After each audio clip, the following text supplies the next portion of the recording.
Boa tarde a todos. Hoje continuamos com o nosso ciclo de palestras deste semestre 2022-1.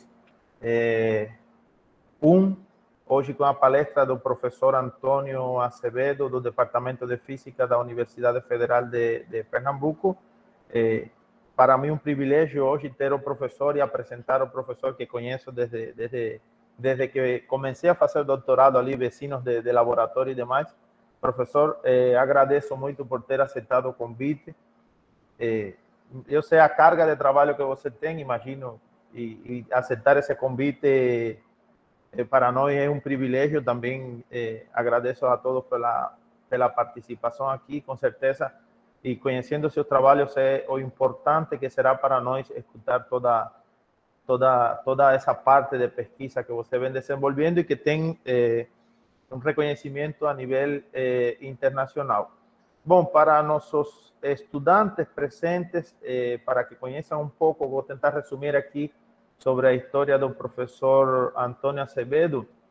O professor Antônio, ele tem graduação em Engenharia Elétrica e Eletrônica pela Universidade Federal de Rio Grande do Norte e tem mestrado em Física pela Universidade de Pernambuco e doutorado também em Física pela Universidade Federal de Pernambuco. O professor Antônio também fez pós-doutorado em el Centro de Sistemas de Almacenamiento de Datos em Estados Unidos e atualmente é professor titular do Departamento de Física da Universidade Federal de Pernambuco. E, bom, as linhas de pesquisa do professor Antônio envolvem a parte de nanomagnetismo e espintrônica, com ênfase em fenômenos magnéticos que ocorrem em estruturas confinadas, seja filmes multicamadas magnéticas, que poseen una de sus dimensiones más reducidas. Y, além disso, apresentan inúmeros fenómenos no existentes en materiales volumétricos. Y algunos de estos fenómenos, tales como la magnetorresistencia gigante y acoplamiento indirecto entre camadas, o acoplamiento directo por intercambio, conocido también como exchange bias, anisotropía perpendicular y de tunelamiento magnético llevaron al surgimiento de lo que hoy es conocido como espintrónica. Y o estado da arte hoy es básicamente investigar fenómenos y procesos magnéticos en ese tipo de estructuras de dimensiones nanométricas y que presentan confinamientos en las tres dimensiones, como por ejemplo fios, discos, anéis. Y el profesor Antônio, bom, a trajetória do professor Antônio no Departamento de Física da Universidade Federal de Pernambuco é muito bem conhecida, professor com mais de 150 artigos publicados em revistas, das melhores revistas de impacto dentro da área da física, com índice H de mais de 30. Então, eu convido a todos nossos estudantes que futuramente pretendam fazer doutorado na Federal, seja na física, olhar o currículo do professor Antônio, acho que vão ficar bem impressionados por toda essa trajetória e os resultados que obtive, né, durante todos seus anos de pesquisa. Professor, mais uma vez agradeço por aceitar nosso convite e agora cedo a palavra para você. Tá bom, Ramon, muito obrigado. Eu acho que você exagerou um pouco na apresentação. Muito obrigado. Pessoal, primeiro eu quero agradecer enormemente pelo convite e pedir desculpas pelo fato das transparências estarem, boa parte delas está em inglês. Porque, deixa eu falar, daqui a uma semana eu vou fazer uma apresentação num congresso internacional, que vai ser em inglês, e daqui a mais 2 semanas eu vou também fazer uma outra apresentação, e normalmente a gente reaproveita as transparências de outros seminários. E aí termina sempre as transparências sendo em inglês. Se algum aluno tiver dificuldade, pode me perguntar depois, mas eu acredito que não vai ser um grande problema. Então, essa é a primeira desculpa que eu peço, né, pela transparência. Pessoal, eu vou tentar seguir esse roteiro, no qual... Então, a outra coisa é o seguinte, o título, ele está um título talvez mais específico, mas ele é um título bem atual, feito... Essa palavra orbitrônica, ela é uma palavra que foi criada há menos de um ano assim. talvez um pouco mais, mas ela tá se tornando bem frequente, né? E tudo que é moda termina pegando, né? Assim, pelo menos no início, né? Então todo mundo fica correndo atrás dessas novas palavras para caracterizar as suas áreas de pesquisa, e aí a gente termina copiando isso aí das outras pessoas, tá bom? Então, eu vou tentar seguir esse roteiro, e aí primeiro eu vou dar uma motivação bem geral para os alunos, não só para os alunos, mas para todos os que estão presentes. Por que é interessante a gente estudar a física da matéria condensada, né?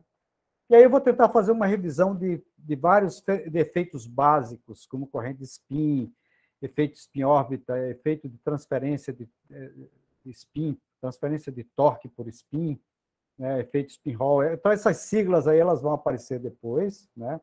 E aí eu vou tentar falar do estado da arte, que é esse negócio do spin, do orbital Hall effect.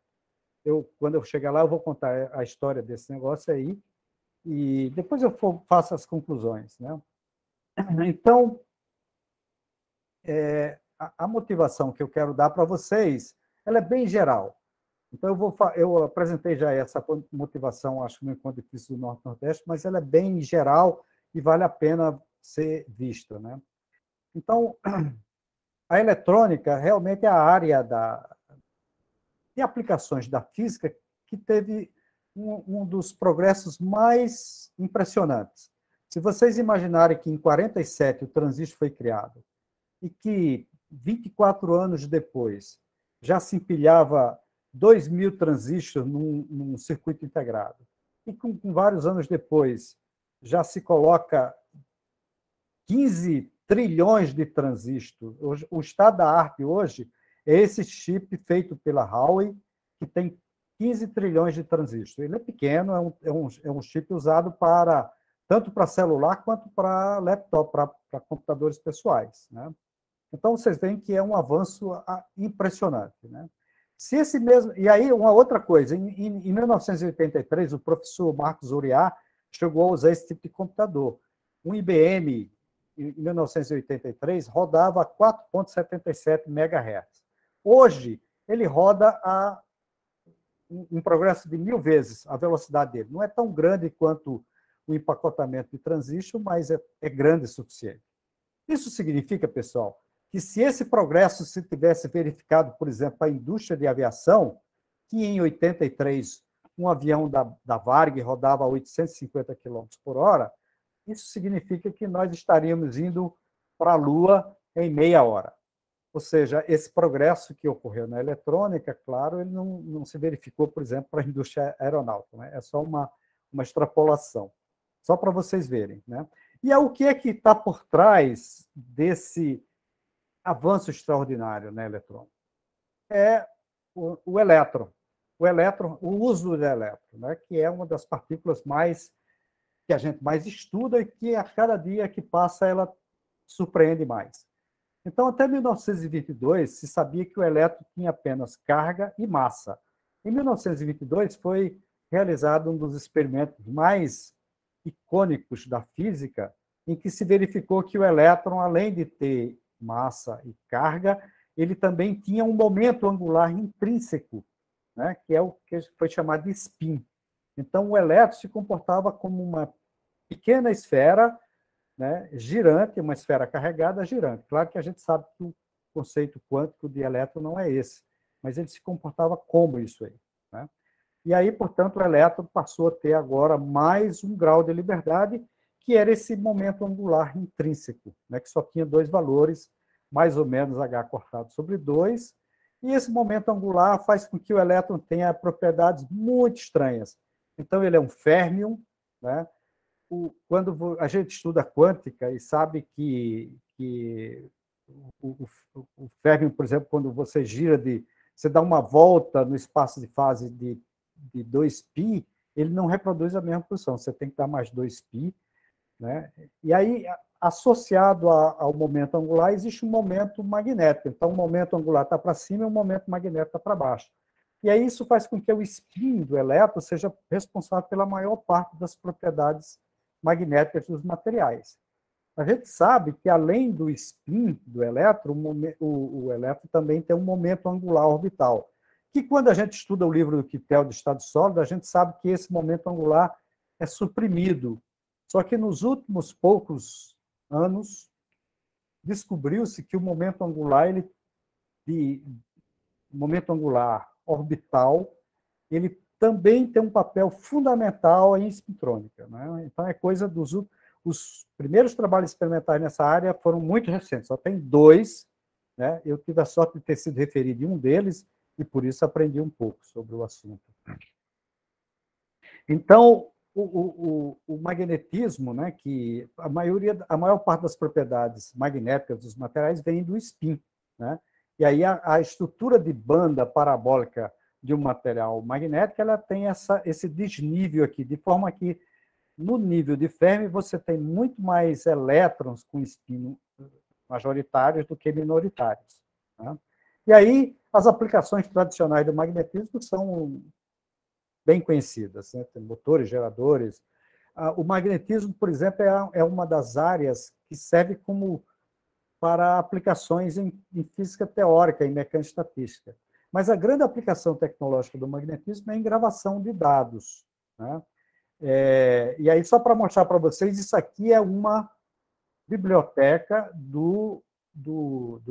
acho que é do Google, da Google. Então, todas as informações que vocês gravam hoje, no YouTube ou em qualquer outro lugar, elas ficam gravadas em algum lugar. E elas são gravadas, sabe como, pessoal? Em forma de fita magnética. Então, no início de 2020, esse número era impressionante, ou seja, 500 horas de vídeo eram carregadas a cada minuto no YouTube, no mundo todo. Esse é um número impressionante, e elas ficam armazenadas, lá. Então, todas as informações que a gente usa no Google, por exemplo, essa gravação dessa apresentação aqui, ela fica armazenada em algum lugar. Eu lembro que, há alguns anos atrás, boa parte dos e-mails dos usuários do Google desapareceu. E eles levaram algumas horas para recuperar. Então, elas ficam armazenadas, e aí essas informações saem para cima. Isso aqui é um pequeno robô que coloca e põe as fitas de volta, né? Esse é um negócio impressionante. Então, já que o elétron tem o spin e tem um momento angular, o spin é tão usado para aplicações de magnetismo, por que a eletrônica convencional ela ignorou até recentemente o elétron, o spin do elétron, né? Já que, por exemplo, em qualquer telefone celular desse que nós usamos, 50% dos elétrons tem spin para cima, 50% tem spin para baixo. Então, a eletrônica convencional, até recentemente, ignorou completamente o spin. E é por uma razão muito simples. O spin é um grau de liberdade que não se conserva. Quando você propaga uma corrente elétrica, um elétron, por exemplo, num sólido, ele sai sofrendo espalhamentos e, eventualmente, após alguns espalhamentos, a polarização do spin que era original, ela se perde completamente. Então, se o tamanho da amostra for maior do que um certo comprimento, ele se perde. Então, o estado de spin não se conserva. A carga se conserva, mas o spin não se conserva. Porém, se você tiver materiais com dimensões menores do que esse comprimento médio, você pode propagar uma informação de spin de 1,1 para 1,2 sem sofrer espalhamento, né? Então, fica claro que a possibilidade de fazer estruturas menores do que o livre caminho médio do spin do elétron faz com que agora nós possamos, né, usar o grau de liberdade spin para processar informações e etc.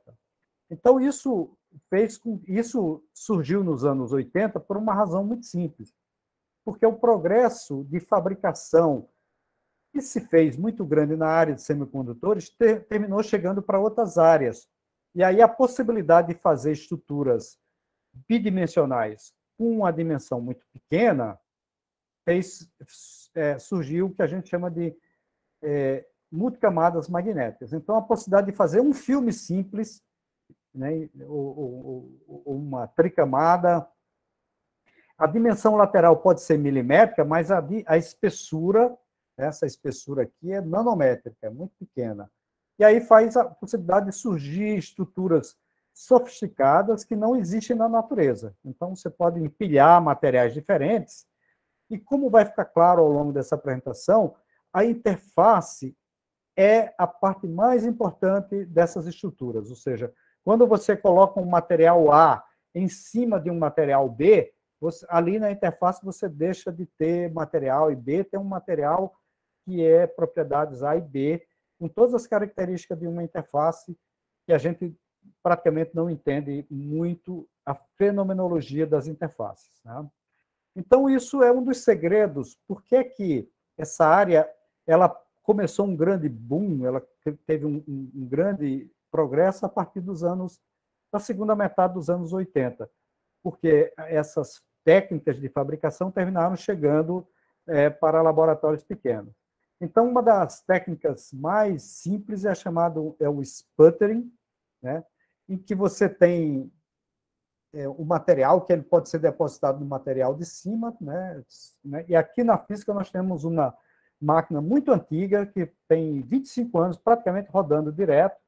Ela já ameaçou quebrar várias vezes, mas eu consigo recuperar. Eu ponho a mão, ela é quase que um filho assim, né?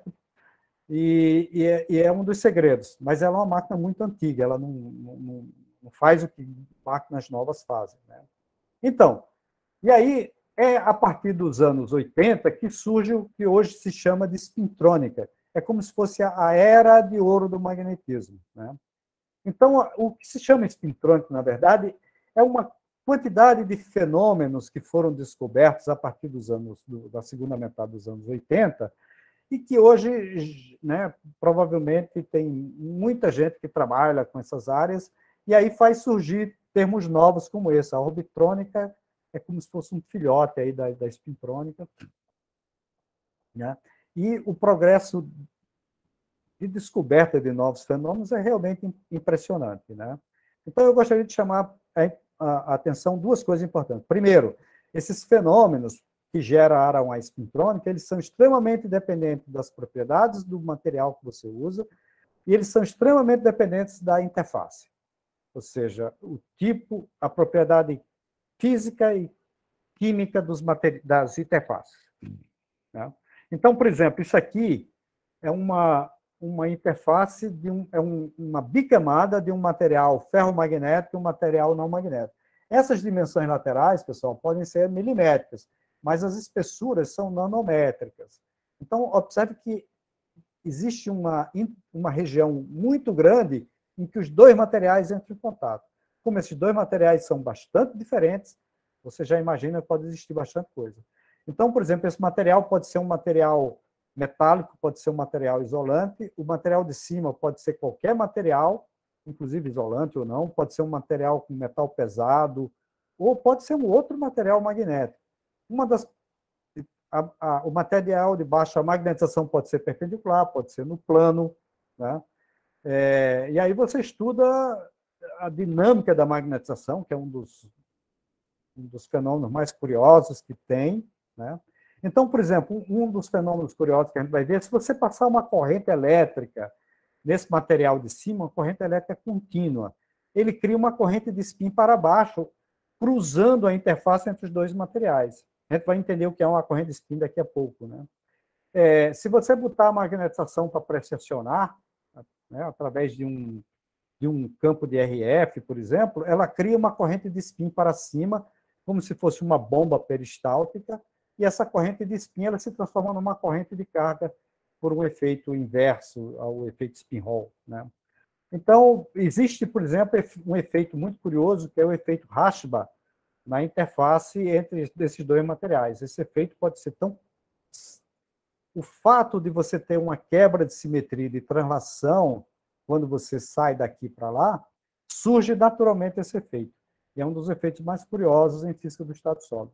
Se você aplicar um gradiente de temperatura, você também cria uma corrente de spin para cima. Eu vou explicar o que é uma corrente de spin daqui a pouco. E aparece uma corrente de carga devido a efeito spin-órbita, né? Então, veja que a possibilidade de você interagir em todos esses graus de liberdade dos materiais, com onda de spin, ondas elásticas, momento angular orbital, etc., faz com que exista uma riqueza enorme de fenômenos ocorrendo nessas interfaces. Então, veja, uma interface bem simples, dois materiais, um em contato com o outro, é praticamente o que eu estudo o tempo todo. Eu não consigo, às vezes eu ponho outro material, mas praticamente é uma interface como essa.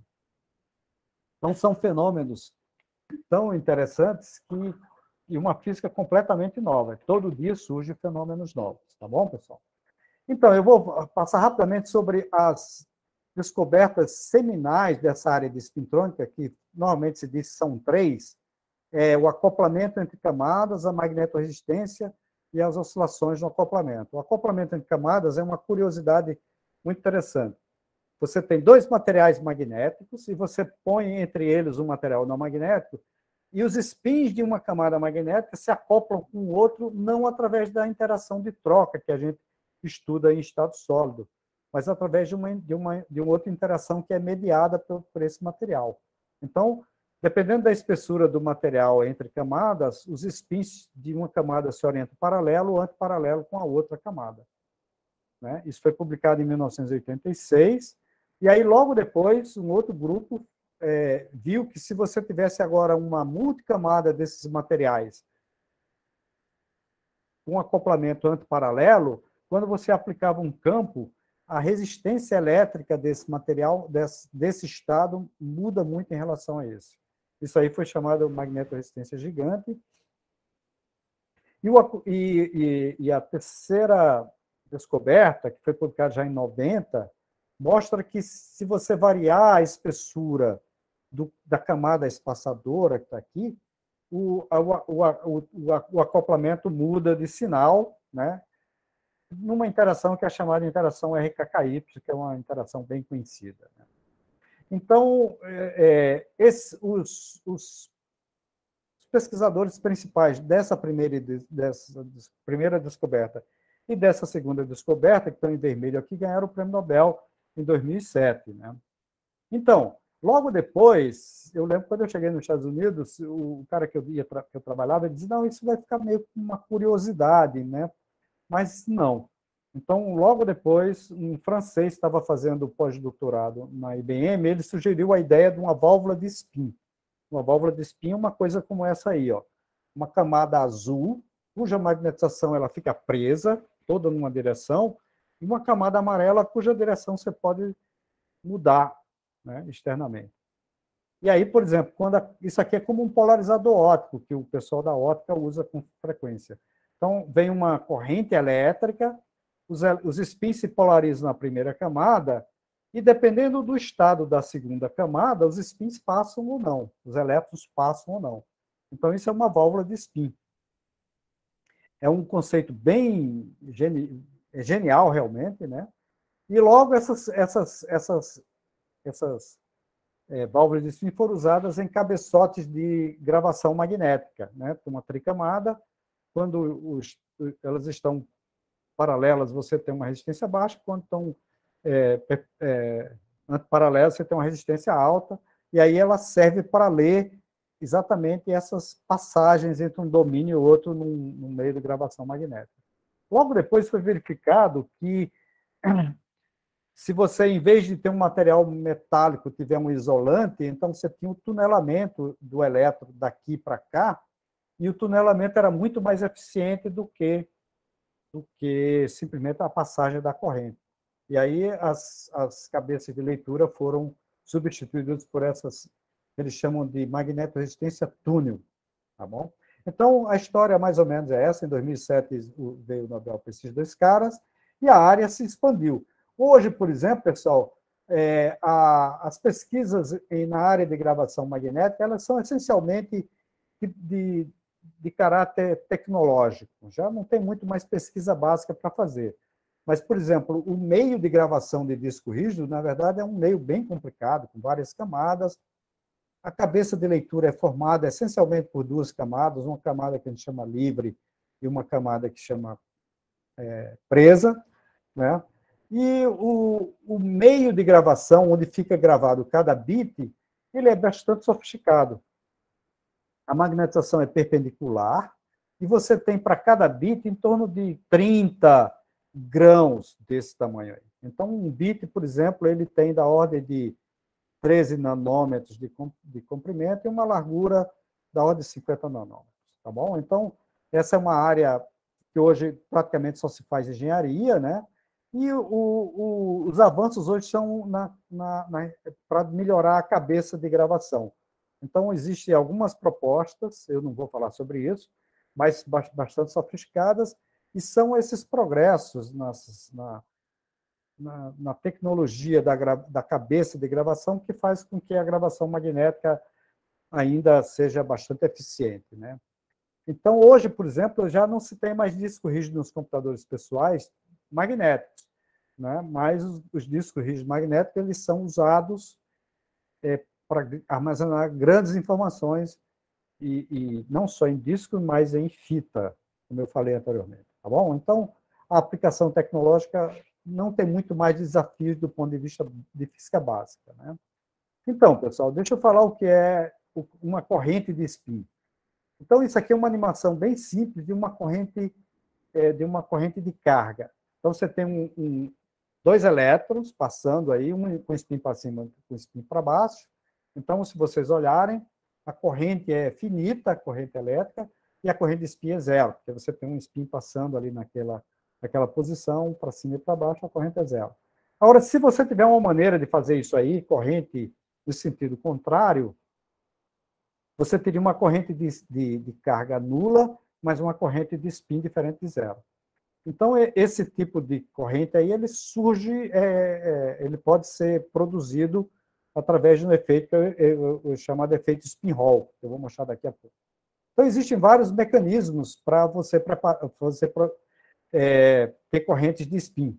Então, eu listei alguns, né, o efeito de proximidade, etc., que eu vou falar um pouquinho aqui para eles. Então, pessoal, o efeito de proximidade, imagina que eu coloque um material ferromagnético, tipo ferro, por exemplo, e um material não magnético, cobre, por exemplo, e passe uma corrente elétrica. A corrente elétrica, quando ela passar daqui para cá, ela vai criar uma polarização de spin na camada de cobre, por exemplo, fora do equilíbrio, mas vai criar, né? Então, aqui tem uma animação bem simples, mostrando, por exemplo, que quando você passa a corrente elétrica, né, você abre essa porteira aí, levanta essa grade, e aí os spins com polarização para cima, eles terminam entrando no material não magnético, né? Então, isso aí é um efeito de proximidade. E o efeito de proximidade é bem simples de entender, é como se você propagasse uma corrente entre o material ferromagnético que tem uma estrutura de bandas como essa, e aí você termina criando, por exemplo, um desbalanço na estrutura de banda, no nível de Fermi do material não magnético, né? Então, ela é usada, por exemplo, eu vou daqui a pouco falar sobre isso. Se você colocar dois eletrodos ferromagnéticos numa folha de grafeno, por exemplo, você passar uma corrente, a corrente ela se polariza no primeiro eletrodo e transmite spins para o grafeno, por exemplo, né? Uma outra técnica é chamada injeção de spin ou transferência de torque. Sempre que você perde momento angular para algum meio, você está transferindo torque, né? Lembra que o torque é ΔL e ΔT. Então, isso aqui, por exemplo, é uma estrutura de 3 camadas. A corrente elétrica ela passa na primeira camada, se polariza ao longo da magnetização M1, né? Então, os elétrons passam aqui, vocês veem que eles mantêm um spin inclinado. Quando eles chegam na camada M2, que tem uma magnetização para cima, vertical, eles transferem torque para a magnetização M2, e aí ou seja, eles transferem momento angular e, portanto, estão aplicando um torque na camada M2. Então, essa é uma proposta de o seguinte, você mexer com a magnetização de um meio, com os spins de um meio, sem necessidade de aplicar campo magnético, o que é uma coisa muito interessante, né? Então, se vocês olharem para a equação de movimento dessa camada, aparece um torque aqui, cuja origem é esse spin que é transferido da camada 1 para a camada 2. Então, essa proposta ficou durante muitos anos, quer dizer, ela foi proposta em 96, e em 98 ela foi verificada experimentalmente, né? Uma outra proposta muito interessante é a chamada efeito spin Hall. Ele foi proposto teoricamente em 71 por esses dois russos e foi redescoberto em 99 por um argentino que mora em San Diego, que é o cara que criou o índice H de produção de papers, né? Então, se vocês tiverem uma corrente elétrica, por exemplo, circulando aqui, né, sem orientação de spin, quando ela é espalhada por esse defeito, né, que é um defeito que tem interações piorta muito fortes, os spins para cima são desviados para a direita e os spins para baixo são desviados para a esquerda. Então, ele cria, por exemplo, se vocês olharem, uma corrente com spins para cima para um lado e spins para o outro, spins para baixo para um lado, faz exatamente isso, que é o que a gente estava comentando anteriormente. O efeito inverso é tão curioso quanto se você tiver uma corrente toda polarizada em spin, quando ela passa por esse defeito, ela é desviada para a direita, por exemplo. E aí você cria uma diferença de potencial elétrico daqui para cá. Né? O efeito spin pump ele é um outro efeito muito curioso. É o seguinte, se você tiver uma camada magnética, né, por exemplo, sei lá, uma liga de ferro-níquel, qualquer uma, e se você botar a magnetização para pressionar, ela injeta momento angular de spin na camada vizinha, que é essa camada JS. E aí, pelo chamado efeito spin-Hall inverso, que é esse aqui de cima, ele cria uma corrente de carga e você mede uma diferença de potencial. Aqui, por exemplo, está esse efeito. Essa curva em azul é exatamente a diferença de potencial medido entre esses dois eletrodos de platina quando a magnetização pressiona. Então, ela dá positiva quando o campo está na certa direção, dá zero quando ele está a 90 graus, e negativa quando está no outro sentido. Nós tivemos a sorte, quer dizer, de ser o primeiro grupo a fazer esse experimento desse aí. Na época, a gente não entendia, né? E aí eu publiquei esse trabalho, é um trabalho bem citado, mas a gente não entendia o que era que estava vendo, né? Então, pessoal, essa geometria não local é aquela que eu já falei anteriormente. É como se você tivesse uma plaquinha de alumínio com dois eletrodos ferromagnéticos. Aqui está a vista lateral. Se você passar uma corrente daqui para cá, né, ela se polariza na primeira camada, vai para lá, e você cria uma corrente de spin se propagando para a direita. E, eventualmente, ele vai chegar nesse outro material magnético aqui. Então, essa é uma medida não local. O efeito spin-Hall, que eu já falei, também, isso aqui é uma animação também. Ele foi verificado em 2004, né? Ele foi proposto em 99, e é exatamente isso aqui. Isso aqui é uma plaquinha de um material com interação spin-órbita forte, e aí é o seguinte, tem uma corrente de spin, os elétrons com spin para baixo são numa direção, de spin para cima na outra, e você cria uma corrente de spin transversal. Essa corrente de spin é dada por essa equação, onde esse θ, ele mede a eficiência de transformação de corrente de carga em corrente de spin.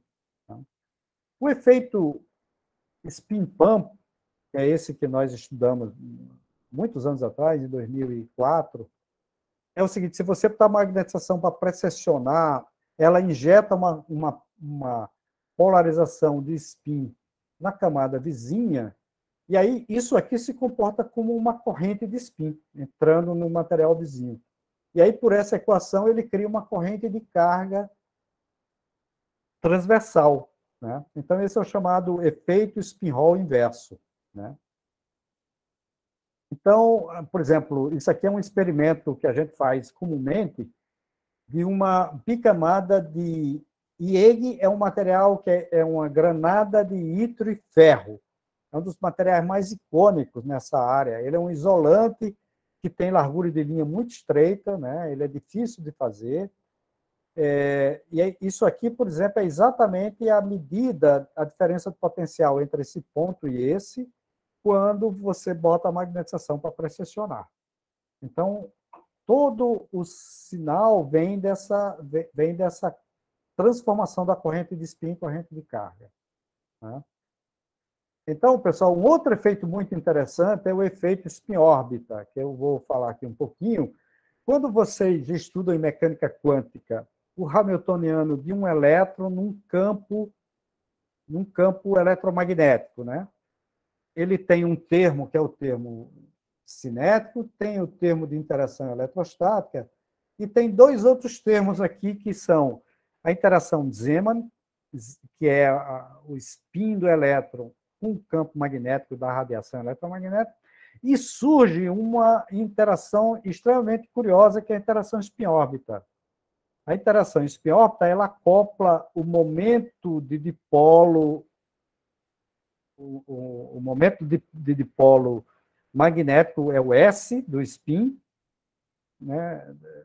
Aliás, o momento angular dipolar, de dipolo, com o momento angular de spin. Né? Essa é uma interação curiosíssima, né? E que tem uma coisa muito interessante.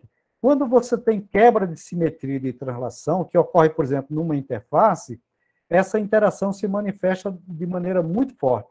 Pessoal, sempre que vocês tiverem uma quebra de simetria numa interface, aparece um campo elétrico naturalmente perpendicular a essa interface. Porque os átomos não compensados, né, os átomos não compensados, eles se rearrumam e terminam criando um campo elétrico, ou para cima ou para baixo. É natural isso aí. E esse campo elétrico, no sistema de referência de um elétron que esteja nessa interface, ele vê um campo magnético. É uma interação puramente relativística. É um dos únicos ecos da relatividade na física da matéria condensada. E aí o que acontece é o seguinte, aparece uma interação spin-órbita que faz com que esses elétrons, né, então o Hamilton, esse campo magnético visto pelo elétron, esse verde aí não está muito bom, mas ele cria essa interação do momento magnético com esse campo efetivo, e aí essa chamada interação Rashba. Essa interação Rashba, quando você coloca no Hamiltoniano, o termo cinético, mais esse termo Rashba, os elétrons, num plano, por exemplo, eles têm a mesma energia, eles são degenerados, tanto spin para lá quanto spin para cá. Só que, devido a essa quebra de simetria, isso quebra essa degenerescência. Esse é um efeito proposto por esse camarada chamado Rashba. E aí tem uma outra coisa muito curiosa. O momento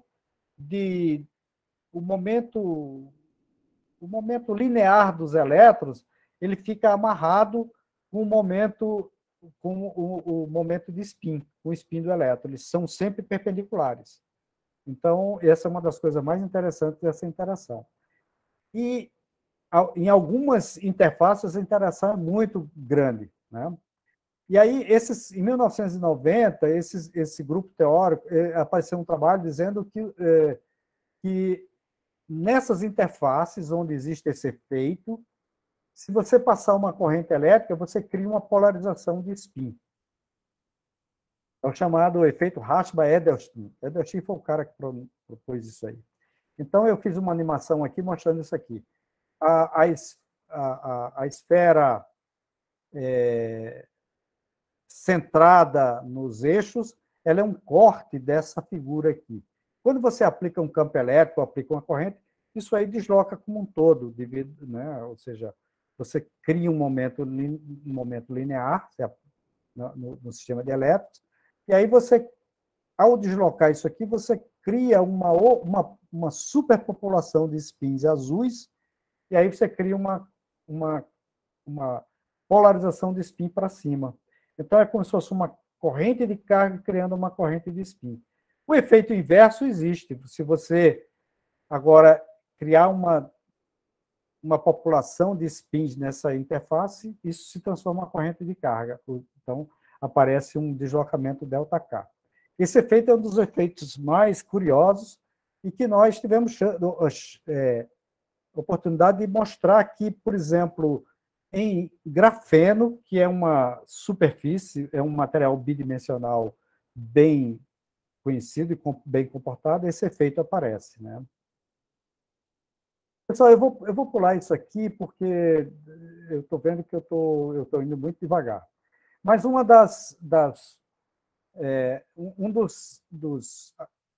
dos fenômenos mais curiosos é o chamado efeito, é o transistor de spin proposto por Data e Das em 1990.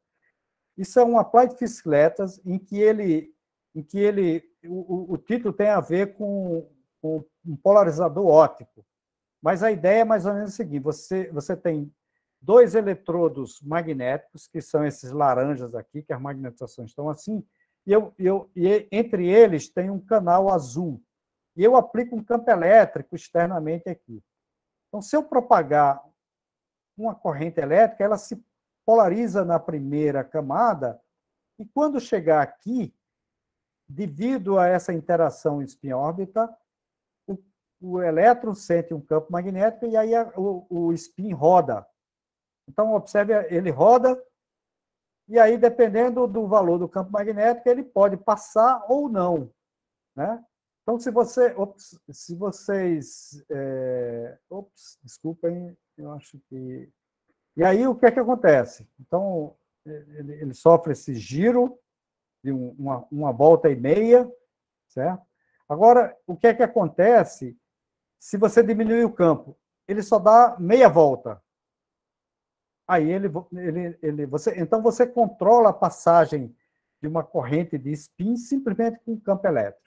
Então, esse é um dos fenômenos mais interessantes dessa área. Ele é muito difícil de ser feito na prática, mas fica como uma curiosidade, né? Eu vou pular isso aqui, porque eu acho que é muito técnico, mas eu gostaria de mostrar para vocês agora alguns resultados. Eu tenho 20 e poucos minutos, eu vou mostrar alguns resultados. Então, por exemplo, isso é um dos resultados que nós fizemos com grafeno.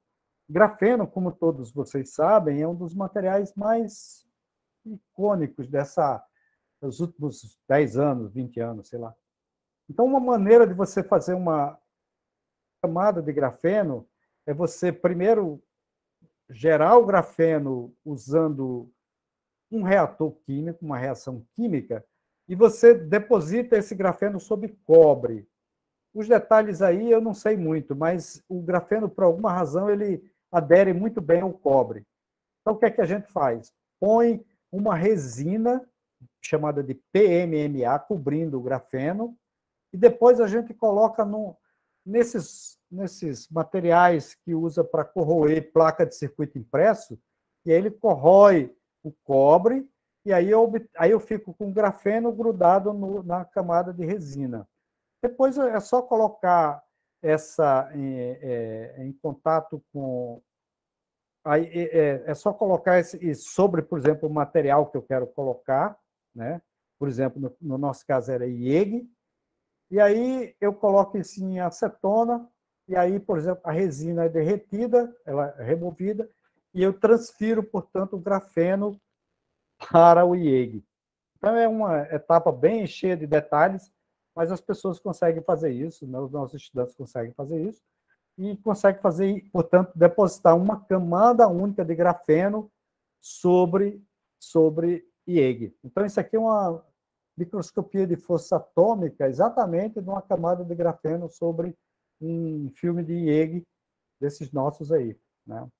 Então, com uma superfície muito lisa, muito, né?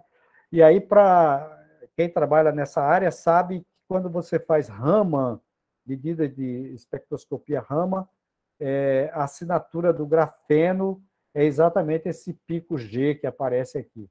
Então, por exemplo, se eu só tiver IEG sobre o substrato, eu não tenho pico G, mas ele aparece quando eu tenho isso aqui.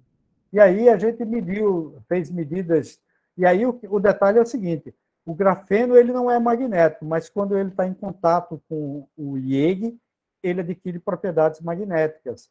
E aí nós fizemos medidas de spin pump, portanto a gente colocou a magnetização do IEG para precessionar e mede uma diferença de potencial entre esses dois eletrodos, como está mostrado aqui, né?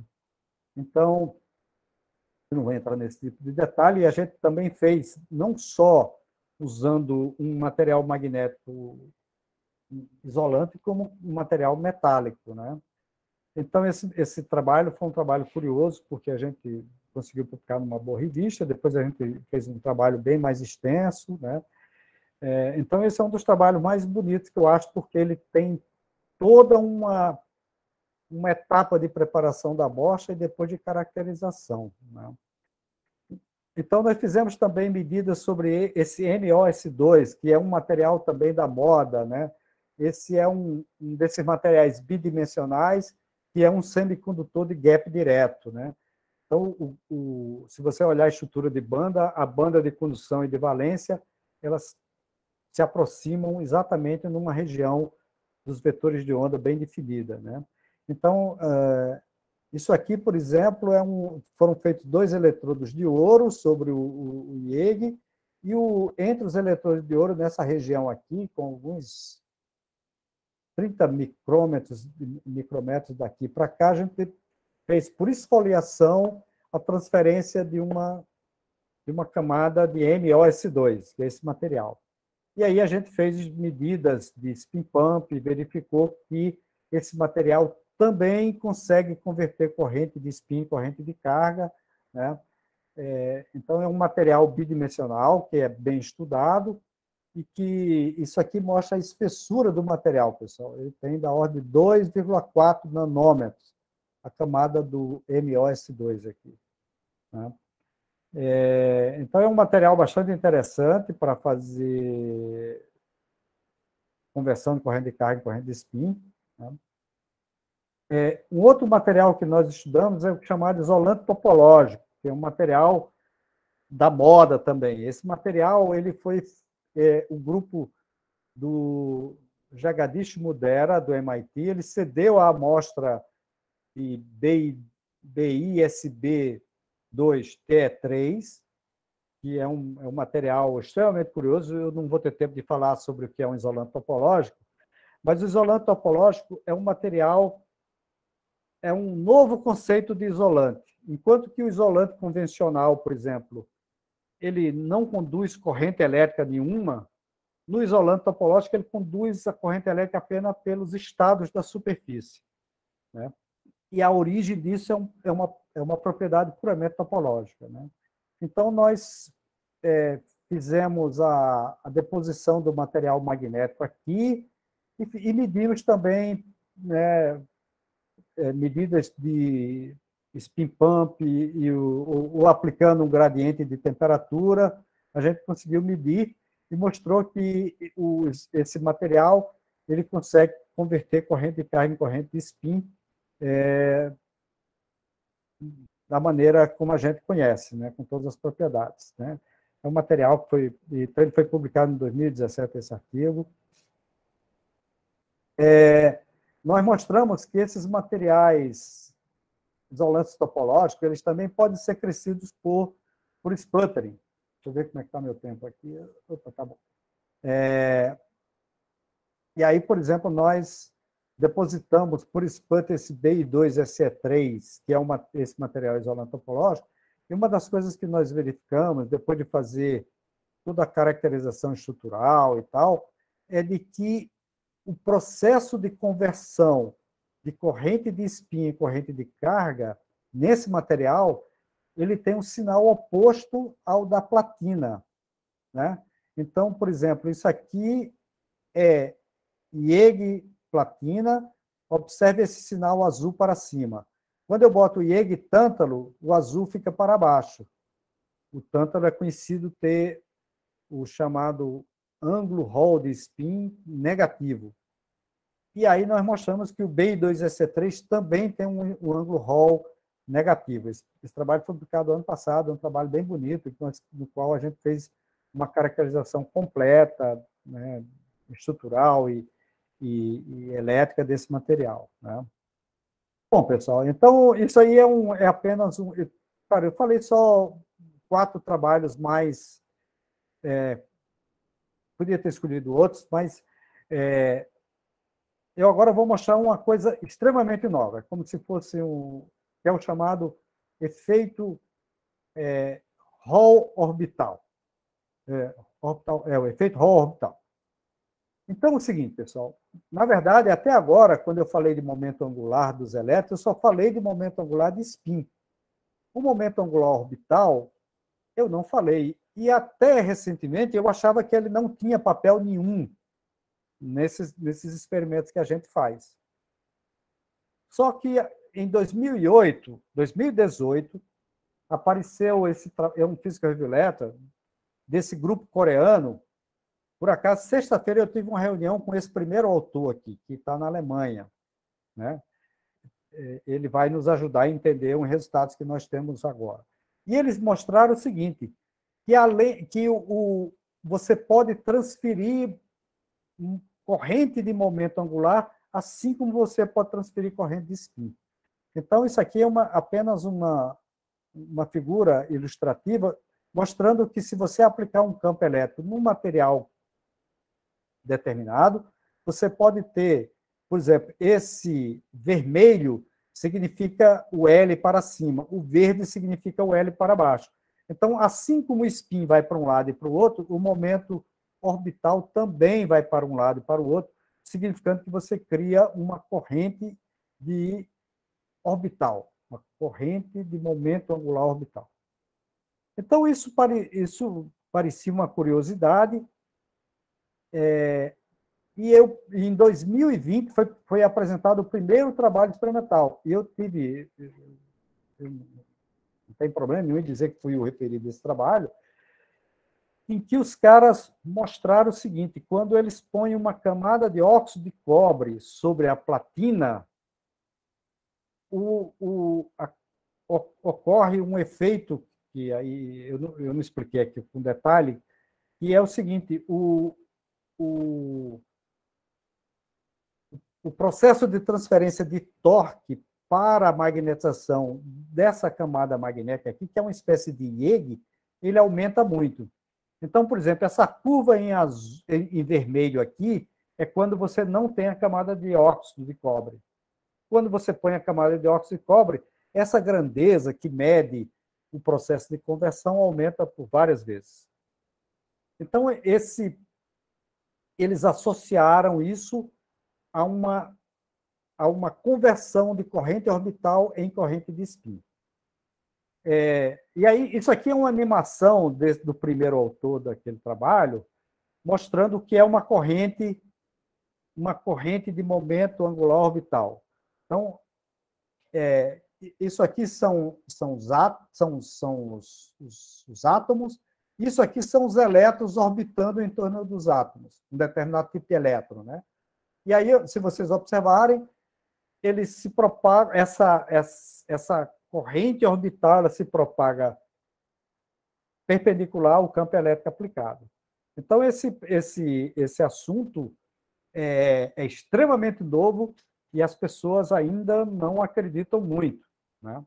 Pois bem, então, deixa eu lembrar aqui para vocês o que a gente chama de a família de efeitos Hall. Provavelmente alguns de vocês imaginam que só existe o efeito Hall clássico, né? Que é aquele quando a gente passa uma corrente num pedacinho de um material semicondutor, as cargas se separam para um lado e para o outro. Mas não, existe toda uma família de efeito Hall. Então, por exemplo, quando você passa a corrente no material magnético, você tem um aumento na diferença de potencial daqui para cá, né? O efeito Hall, o efeito spin Hall é esse que eu falei, que em vez de separar a carga, ele separa spin. Existem 3 outros efeitos. O efeito spin Hall quântico, né, que foi descoberto em 1980, é um dos efeitos mais curiosos, que mostra que a resistência do material ele dá picos muito bem definidos para determinados valores desse campo aplicado, né? Isso deu o prêmio Nobel, né? O efeito Hall quântico o efeito Hall quântico anômalo é o mesmo efeito daqui, só que em vez de um material não magnético, você tem um material magnético. Existe o efeito Hall, efeito spin Hall quântico, né? Que também foi descoberto em 2007. E faltava, por exemplo, um dos membros dessa família aí, que seria o efeito orbital Hall effect, o efeito Hall orbital. Então, o efeito Hall de spin, por exemplo, ele separa os spins para cima e para baixo no sentido, e esse aqui, quando você propaga uma corrente de momento angular orbital, ele separa o momento angular L para cima e L para baixo. Tá bom? Então, o que nós fizemos? nós fizemos uma amostra parecida com a dos que os caras fizeram, aquele paper de 2020, só que em vez de... Nós usamos o IEG tradicional e depositamos uma camada de platina em cima e aplicamos uma diferença de um gradiente de temperatura. E aí o que é que acontece? Quando a gente mede a diferença de potencial entre essas duas extremidades, como o IEG é isolante, você está medindo essencialmente a corrente, o campo elétrico que se cria na platina devido à transformação da corrente de spin em corrente de carga. Então, essa curva em vermelho aqui é exatamente o que a gente mede quando a gente só tem platina. Quando a gente põe uma camada de óxido de cobre, olha como deu diferente. Ela aumentou bastante. Né? Então, o fenômeno é semelhante ao que os caras mediram, só que nós estamos usando uma técnica muito mais direta, que nós estamos injetando corrente de spin dentro da platina e ela vendo a outra interface. Então, a gente caracterizou esse óxido de cobre, pessoal, a gente deposita uma camadinha de óxido de cobre e deixa em contato com o ar por 2 dias. E aí ele se transforma em óxido de cobre. Né? A gente caracterizou fazendo raio-x, né? O raio-x rasante, que é uma técnica muito interessante. Se a gente proteger essa camada de cobre com a camada de platina, por exemplo, o óxido desaparece, não aparece. E a gente verificamos várias propriedades desse óxido e fizemos a medida completa. Então, por exemplo, isso aqui é aplicando um gradiente de temperatura, quando tem o óxido de cobre, e aí você vê um aumento nessa diferença de potencial aqui em função do gradiente de temperatura, enquanto com a amostra que não tem óxido de cobre, o aumento é muito menor. Né? Esse resultado é o resultado mais importante. Então, nós fizemos a medida variando a espessura da camada de platina. E aí, quando você não tem o óxido de cobre, ele tem um comportamento bem conhecido, né? Que é esperado já, mas quando a gente coloca a camada de óxido de cobre, ele tem um aumento considerável, e depois, quando a camada de platina fica muito espessa, você desaparece o efeito. Então, nessa região aqui, seguramente nós temos o efeito que o coreano chamou de um entanglement entre a corrente de spin e a corrente de momento angular orbital. E aí nós fizemos a mesma medida usando agora, em vez de aplicar um gradiente de temperatura, nós aplicamos... Eu estou terminando, Ramon. Aplicando... com licença.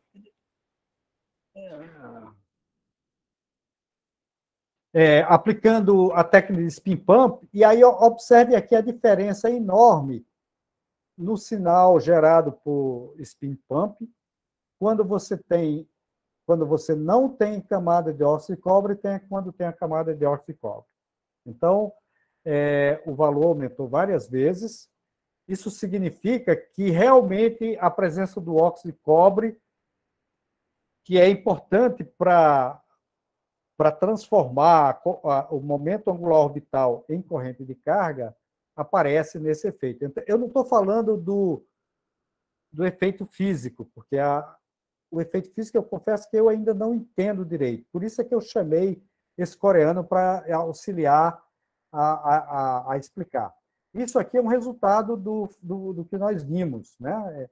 Então, quando a gente coloca a camada de óxido de cobre, você tem um aumento considerável no sinal de conversão de corrente orbital em corrente de carga. E aqui tem esse resultado também é um resultado importante, que é o seguinte: quando nós colocamos uma camada de óxido de magnésio em cima da camada de cobre, o efeito desaparece, ou seja, o efeito é devido à oxidação da camada de cobre. Tá bom? Então, esse é um resultado muito interessante. E, por último, eu vou passar rapidamente de um outro resultado que a gente está terminando de escrever o trabalho, que é o seguinte: é conhecido na literatura que os materiais que têm interação espin-órbita muito forte, eles são ótimos para converter corrente de carga em corrente de spin e vice-versa. Portanto, o bismuto, que é o material que é o material mais pesado, estável, né? É o último material antes de ser dos materiais instáveis, portanto, ele tem um coeficiente spin-órbita muito forte.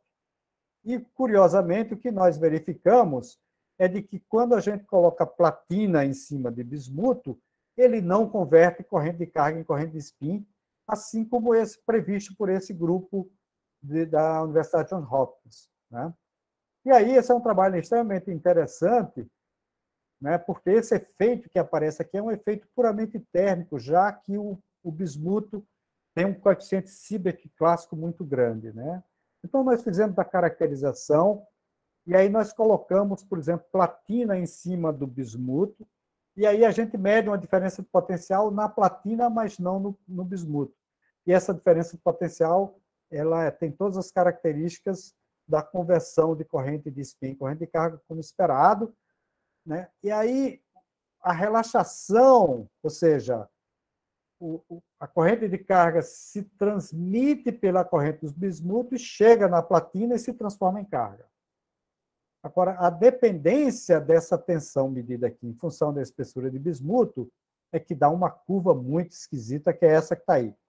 Então, essa curva, o ajuste, nós ainda não entendemos direito. Eu fiz com uma equação logística. Não sei se vocês lembram a equação logística. E aí é uma explicação, é uma equação à procura de uma explicação, né? Nós mostramos que, quando a gente substitui a platina por tungstênio, por exemplo, a mesma coisa ocorre, só que com um sinal inverso. Portanto, a conclusão que a gente tem aqui é de que, realmente, o bismuto ele é transparente à passagem de uma corrente de spin, e é o material que tem interação spin-órbita mais intensa. Então, esse é um resultado realmente surpreendente. É uma pena que ele já foi verificado, senão a gente mandaria para uma revista muito boa, mas seguramente é um resultado curioso, né? Então, eu vou pular isso aqui, porque eu estou propondo uma explicação esquisita, que é o chamado classificador de Fermi-Dirac, que depois eu explico para vocês. Mas esse fenômeno é um fenômeno extremamente novo, que eu ainda não tenho uma explicação. Então, pessoal, finalmente eu queria concluir, passei quase uma hora, né? Dizendo o seguinte, que, como dizia Pauli, as interfaces elas foram inventadas pelo diabo, né? Elas realmente têm coisas muito interessantes, né? Eu diria que elas foram inventadas para serem estudadas, mas as conclusões que eu digo aqui, pessoal, é o seguinte, é de que o momento angular de spin e orbital, eles são extremamente importantes nas propriedades eletrônicas dos materiais, principalmente se você estiver olhando para propriedades sensíveis ao spin e ao momento angular, né? Então, ele promete novos fenômenos, e aí tanto que criou-se essa nova palavra chamada orbitrônica. Então, esse paper de revisão aqui de 2021, né? E aí, portanto, pessoal, eu diria que essa é uma área extremamente interessante, porque envolve fenômenos muito curiosos e que tem potencial de aplicação muito grande. Então, se vocês estiverem interessados, tem algumas referências aí, e eu peço desculpa porque eu acho que eu adiantei muito, mas vai ficar algum tempo para perguntas. Então, obrigado. Obrigado você, professor, pela palestra. Bom, você não estava... Terminou ficando cansativo, né? Não, como você não estava observando, porque estava apresentando, mas em algum momento chegamos a 32 pessoas na sala. Tá bom, obrigado. Alguém tem alguma pergunta?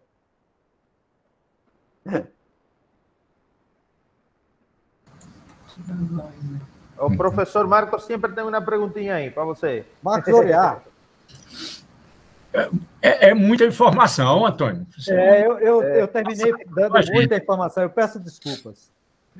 Mas o Antônio... Na verdade, eu quis dar um panorama não, geral, é importantíssimo, assim. Claro. E aí, tanto que eu não aprofundei em nada, né? Eu quis dar um panorama geral, né? Eu entro naquela categoria que, para mim, efeito Hall só tinha um tipo, né? Então, foi importante essa educação da população. Mas existe toda uma família de efeito Hall aí que foram descobertos. O efeito Hall quântico, você lembra, que deu aquele prêmio Nobel para o alemão, né? Sim, mas, sim. Por exemplo, eu só imaginava que existiam esses dois efeitos aí. Claro, era essa ideia que eu tinha bem básica. Ô, Antônio, faz algum sentido, em ótica, a gente sempre traz para a área da gente. Claro, claro. Em ótica, você tem esses fenômenos de carga topológica, efeito momento angular orbital e o efeito de momento angular. E essas coisas que seu colega aí, Tabosa Estuda, né? O Zé Laquette, esse povo todo.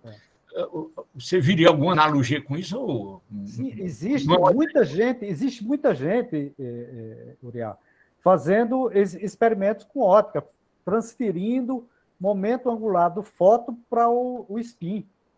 Entendi. Uhum. E é provável que tenha gente explorando transferência por momento angular orbital também. Entendi. Ou seja, existe um grupo de pessoas, na França tem alguns grupos bem fortes, nos Estados Unidos também, fazendo isso, transferindo o momento angular do fóton para spin. Então, por exemplo, uma área curiosíssima é que alguns materiais desse respondem a terahertz.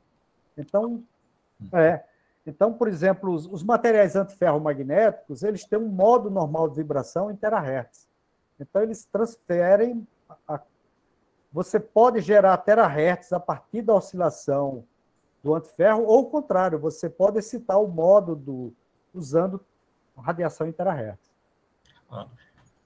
E significa... É uma área bem ativa. Tá. Significa maior velocidade aí em computação, esse tipo de coisa? Você tem porque você sabe que existe uma janela aí para geradores de terahertz, né? Isso. Parece que não é muito fácil obter isso. Não é trivial, tem sempre esse gap que ocupa essa área aí. E aí uma das propostas é usar esses materiais antiferro para fazer isso. Tem um grupo na Holanda pelo menos tem bem uns 2 grupos, que trabalham com isso há bastante tempo. Uhum. O Antônio, eu conhecia bem essa frase aí de que o book, né, é coisa divina, né? É muito... E a interface é coisa do diabo, né? Porque a gente trabalhava interação átomo-superfície e tal. Exatamente. E absolutamente infernal, né?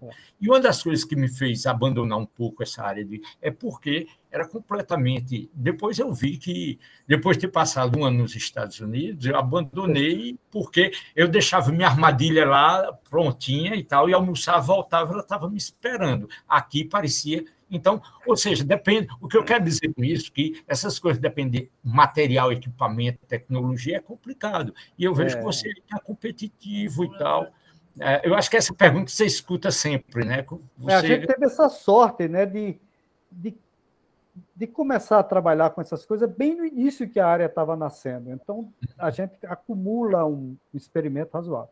Então, por exemplo, esse coreano, que todos os trabalhos que tem saindo, ele é coautor, e aí eu não tive o menor constrangimento de chamar ele para tentar entender o nosso experimento. Claro. Ele disse, olha, eu estive no Japão e um grupo tentou fazer esse experimento que vocês fazem aqui e não conseguiram. Uhum. Por quê? Porque a gente tem a experiência acumulada, né? De muitos anos. Não é só então, o equipamento, a cultura, né? Uhum. Exatamente. Então, aí o estudante, mas professor, como é que os caras... mas é porque talvez faltasse a cultura, né, dos caras lá. Uhum. Maravilha, impressionante, Antônio. Obrigado. Eu peço desculpa por não ter aprofundado. Eu quis dar uma visão... Não, obrigado por não ter aprofundado. Porque ficaria chato, né? Ficaria muito técnico. Professor, esses filmes vocês continuam produzindo aí no laboratório, lá com o Sputtering? Ou... Não, esses filmes de IEG, para fazer filme de IEG com largura de linha muito estreita... É complicado. É complicado. Então, esses filmes, ele usa uma técnica chamada epitaxia em fase líquida. E aí a gente consegue fazer filme de IEG com largura da ordem de 1 Worsted. Os filmes por sputtering, nem sempre são reprodutíveis e a largura de linha são acima de 5 até 10 Western. Então, alguns fenômenos a gente não consegue verificar exatamente porque as perdas são muito grandes. E, bom, aquele problema gigante que existe para produzir os filmes de Yagi sobre silício, sigue sendo um problema grande, né? Continua sendo um problema grande, porque você cria, como o parâmetro de rede do silício é muito diferente do Yagi, ele termina crescendo muito estressado ou menos estressado, e aí ele não consegue fazer um filme monocristalino. Então, essas larguras de linha que eu disse aí da ordem de um Western, né, um Gauss, elas só ocorrem em filme monocristalino de muito boa qualidade. Então, você trabalhou com o Yagi, né, fazendo diferentes técnicas e sabe disso, né? De repente, a largura de linha vai embora, né? Cresce muito. E tem aquele outro problema de que depende do tratamento térmico, mesmo quando você deposita o filme, você tem que fazer um tratamento bem cuidadoso, porque uma das coisas que a gente está encontrando, inclusive em nanopartículas de Yagi, é que está aparecendo aquela fase de hierro 2, em menor quantidade de que a de ferro 3, mas está aparecendo, e tudo indica que é um problema na síntese, na síntese não tanto, sino no tratamento térmico. Porque quando você analisa aí a parte por XPS, que analisa o pico de oxigênio, mostra que tem defeitos de vacância de oxigênio lá. Então, parece que tem umas coisas bem... Quando você faz um filme de Yagi por sputtering, você deposita a estequiometria correta. Só que é o seguinte, para você transformar isso em monocristal, aí você aquece. Agora, veja, a taxa de resfriamento é mais importante do que a de aquecimento. Porque verdade. É o seguinte, quando você resfria, se você resfria muito rápido, os átomos eles congelam em mínimos que não são o mínimo global. Ou se você esfria muito lento, você também termina tendo difusão de oxigênio, né? Então, você tem que resfriar na taxa correta para que todos os átomos fiquem nas posições corretas de mínima energia. Então, por acaso, os alunos eles conseguiram, usando um equipamento que o Fernando Machado tem, que é de análise térmica diferencial. Não sei se você consegue ter uma taxa de resfriamento controlada e você controla ela muito bem. Então, eles estão conseguindo fazer filme de Yagi, mas ainda é com largura de linha relativamente alta, mas de muito boa qualidade.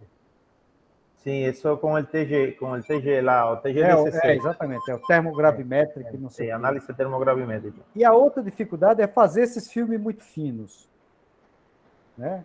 Então, por exemplo, eu vi que tem um grupo na França agora que eles estão fazendo por epitaxia em fase líquida, filme de algumas monocamadas de Yagi. É uma coisa impressionante. Caramba, que ótimo. Que ótimo. Alguém mais tem alguma pergunta para o professor Antônio? Ramon, já que a gente está... Boa tarde, boa noite. Oi, Marcos. Boa tarde. Tudo bom. Já que a gente está nessa parte de filmes, a parte de materiais, eu me interessei. Como a gente trabalha com isso aqui, mas com a produção por esfoliação química, essa parte do grafeno, dos filmes monocamados, tanto do grafeno quanto do molibdênio, vocês estão produzindo aí mesmo? Fazem também por deposição, por CVD? Como é que está essa parte? A fabricação do grafeno foi feita por CVD. Certo. E o processo de transferência para o Yagi é aquele que eu mostrei. E o PMMA, né? Exatamente. PMMA e tal. Então, claramente você conhece. Agora, o MOS2 foi feito por esfoliação usando fita Durex mesmo, né? Claro que o Durex não é esse Durex que a gente compra, não. É um Durex diferente. Ele não pode ter muita cola, né? Você sabe como é a esfoliação, né? Sim. Dá para fazer até grafeno também, né? Por essa esfoliação. Sim, no YouTube tem um grupo que faz essa esfoliação. E por incrível que pareça, você consegue, ainda é a técnica para fazer de melhor qualidade a esfoliação. menos então, defeito. e aí, só que isso isso exige treinamento, né? Existe treinamento. Eu recebi de uma empresa de grafite de Minas Gerais um saco de grafite, né? Só que o grafite de boa qualidade, esse extraído de Minas, eles são muito pequenininhos, né? Mas aí o problema é que não tem estudante envolvido com isso, e aí terminou, eu guardei, mas se algum dia aparecer, eu vou fazer por esfoliação. Mas a técnica ainda é esfoliação. Então, esses materiais bidimensionais que eu mencionei aí, o que se faz hoje em dia é o seguinte: ou você fabrica eles no volume e esfolia depois, faz a esfoliação depois, ou você compra de empresas. Sim. Na Holanda tem uma empresa que vende todos esses materiais bidimensionais, né, de forma volumétrica para você fazer a esfoliação. Legal. E esse CVD foi feito aí mesmo na UFPR? Não, esse CVD foi feito em Minas. Ah, esse de Minas. Tá certo. Okay. Então, eu mandei a amostra de IEG para lá e eles fizeram a transferência para o IEG lá. Eu recebi já a amostra de IEG com grafeno aqui. E aí a caracterização foi feita aqui. Beleza. Obrigado. Nada. Mais alguém tem alguma pergunta? Então, eu vou pedir a todos abrir o microfone e a gente bater nas palmas ao professor Antônio. Obrigado, Ramon. Pela palestra. Muito bom. Parabéns, professor. Mais uma vez, agradeço pela